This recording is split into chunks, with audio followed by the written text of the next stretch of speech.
Whether you need them for the holidays or just a quick weeknight meal, knowing how to make the perfect mashed potatoes comes in handy over and over again.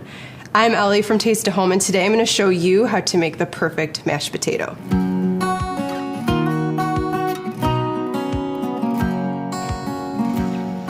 Let's start with the potatoes. We like to use a russet potato because they're lower in moisture and higher in starch, and they produce a very fluffy potato when mashed.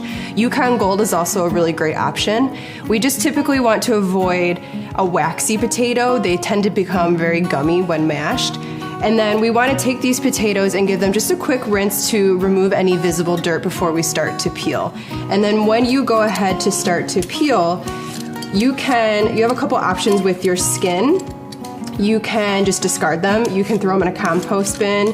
You can fry up these skins to make potato chips. You can even throw them into a vegetable stock. You have a lot of options. You can keep the skin on your potatoes and then mash it. That's just going to provide more texture and it won't be as smooth. So next up, we want to cut our potatoes. We want to try and achieve roughly the same size pieces.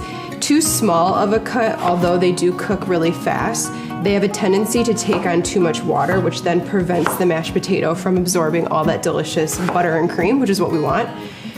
Uneven cuts is going to lead to lumps in our final product. And then you want to look for these are really nice potatoes, but if there are any discoloration, you would typically trim those off before you dice them. But we have really great potatoes to start. So now we're going to start cooking the potatoes. We're going to add them to a large stock pot, and we want to cover them with enough water to cover by about 1 inch. So we're going to pour that in. We like room temperature water versus boiling water. Boiling water has a tendency to cook the outside really fast, which is going to lead to a really mushy product. And then you want to add salt. I typically like to oversalt my water. That's going to flavor the potato, but then the majority of that salt water is going to strain out. And then we are going to cover these potatoes, and we want to cook for about 20 to 25 minutes until they are tender. You'll know that they are tender if you can stick them with a fork and they fall apart.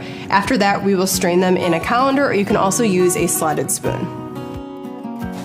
Now that our potatoes are done, we're going to set these off to the side so that they can cool for a little bit, and we're going to then prepare our cream and butter mixture. We're going to take butter, we want to melt that, and then we're going to stir in some heavy cream. We want to mix this together until it's combined. We like warmer cream because that's going to allow it to absorb much better in the mashed potato. Now that the butter's melted, we're going to season this with salt and pepper,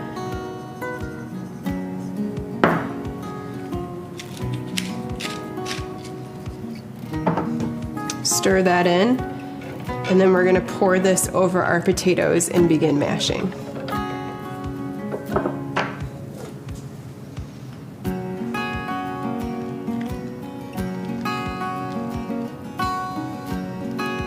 Now it's time to mash. You can use a ricer. All you do is simply open it, put the potatoes in, and squeeze. That's going to give you a really smooth consistency. We like to use a masher because we don't want to over mash it and produce like a really gluey, gummy type of mashed potato. It's very hard to over mash it, and it gives you some texture, some lumps. That's how you know they're homemade. You just don't want to use a food processor or a blender because you're going to end up with a really gluey mashed potato. And that's it. If you have any leftovers, which you probably won't because they're so delicious, you can store them in an airtight container in the refrigerator. When it comes time to serve, you can really do whatever you want. My personal favorite is to keep it really simple. Drizzle some melted butter, fresh chives, cracked pepper. It's perfect. You can also do, of course, gravy, bacon, cheese, and if you're feeling really adventurous, you can turn it into a baked potato casserole, shepherd's pie. Your options are endless. Just have fun with it and enjoy.